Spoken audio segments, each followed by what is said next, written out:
Okay. So if you have any problems, you can send them on Gangsta Philosopher, at Gangsta Philosopher on Instagram. Sent to me by a person who's a doctor in the US. When she was, I think, in her 4th year or something, she went to an event and she met this professor there. Professor slash doctor. This guy, according to her, came on to her very strongly. He flirted very strongly and basically his game was so good that he made her instantly have a crush. What happened? The reason why she's writing to me is this person on the next day sort of ghosted her. I think they exchanged numbers or something, and then this person was just like, he disappeared from her life. And it's been 2 years. She's married now. She was single back then. So I'm assuming it's been 3 years. And that rejection still bothers her. So she's like, how do I get this thing out of my head? First perspective. I think there is a very strong romanticization and idealization of this whole scenario in your mind, which is very detached, divorced from reality. 1. There is a huge possibility that this person was a serial cheater. Let's just consider the facts that we have. I forgot to mention this person is also married. So this is a professor slash, doctor, a senior doctor and everything, who I'm assuming has been married for like 10 years, 5 years or something at least. He's been married for a long time. He's not a young guy, not a recently married dude. I'm assuming the general assumption would be such. Anywho, the fact that this person approached you and was easily able to just come up with lines, come up with good flirtation, and was strong, composed, confident, shows that maybe this is something they do often. You have to consider this. Maybe this person is a serial cheater. Maybe he basically determined very quickly, oh, you actually fit his type, both physical and intellectual. You were saved. You were saved from a serial cheater. There's a huge possibility. They will look at you and consider you as utilities, as the next thing, as the next object. Because it's a pattern they have been repeating for so long, it's almost robotic to them. You already know he's married.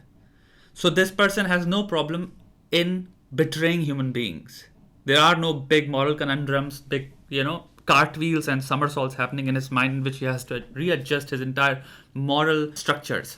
Doesn't have to fucking do that. All those things have been tossed aside in his mind. Why did this person ghost you? There's a huge possibility that something happened in the background in this person's life that you're not privy to. You don't know. You don't have that information. So there's one possibility something happened like tragic, some serious event happened to this person and they lost their focus and you were so actually irrelevant to them because you were just one of the people that he was going to cheat with.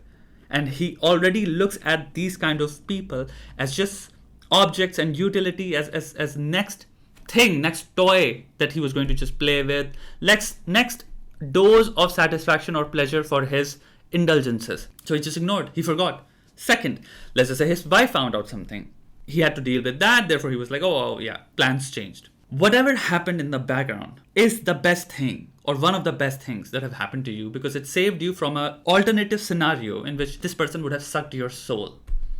You were saved. Let's really sit with this thought from now on, why you are feeling shitty. There are multiple theories that you can come up with. One of the theories is that you're just a person who likes yourself so much that you're sort of angry that how dare this person ghost me or reject me. The second possibility, this is the first time somebody of that high regard has given you attention. Throughout your life, you've experienced a serious deficit of attention or love or respect from people. So this is the first time you realize like, oh, I am getting attention from somebody I know for a fact is very, very, very important and intelligent. And therefore you created this idealized personality of this person. Then you attached with it an approval of who you are. So it became a self-esteem issue. First one would mean that you have to work toward separating yourself or distancing from the ego. Second possibility would mean that you have to start working toward understanding and loving yourself. So I don't know the reality, because I don't know you. I don't have data on your personality. Whichever the case, there is some unneeded glorification of this person that was done by you. And you continue to sort of see him in a very positive light, which makes you sad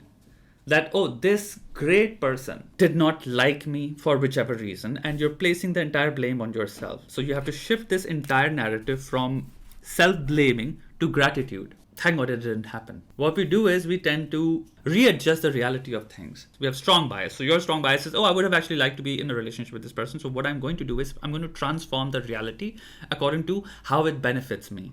So you will take cheating, which is a big wrong. Right now you are in a marriage and you understand, okay, this is fucked up. It's cheating is a fucked up thing to do. I would have maybe just seen it as a fling or an affair, like a thing. I would have not done it for long because it's a fantasy. So this is another thing that we have to understand. The great thing about fantasy is that it exists in your mind. maybe a lot of your fantasies should only occur and exist in your mind. Like, just take the example of the first interaction you had with this person. Even though this was the only interaction, the first interaction with this person was that they came on so strong and they were so forceful in the sense that they got what they wanted. Why would that equation change? Why a month later you would have any power in this relationship or any strength? Why do you think this person would not retain the same dominance with which they are able to convince you to make you do whatever they want? Even if you are emotionally getting crushed, even if you are emotionally entirely unfulfilled, even if you think that, oh, I will actually benefit academically from this person, they might share knowledge or something, and they actually don't do that. They're just giving you false promises. They actually put you on the sidelines. The only time they're available for you is when they want something out of you, and it's usually sexual in nature. They don't give a fuck about your being. What would happen then? Why do you think that wouldn't happen? The fantasy part is me being fulfilled, because the fantasy is yours. The problem is reality has the other person. Their needs and their selfishness comes into the equation. So as long as you both are on the same fucking page, you both are in a relationship, the framework and boundaries of which are moral.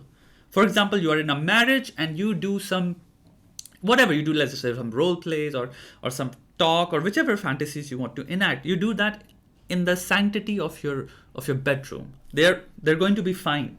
Share your fantasies if you have any with your husband. Enjoy that. You have a marriage.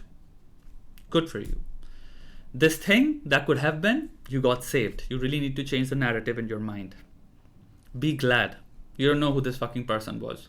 If this person was just single and they came and they chatted and this was a very pleasant conversation and this person asked you out and they ghosted, even then I would have told you the same.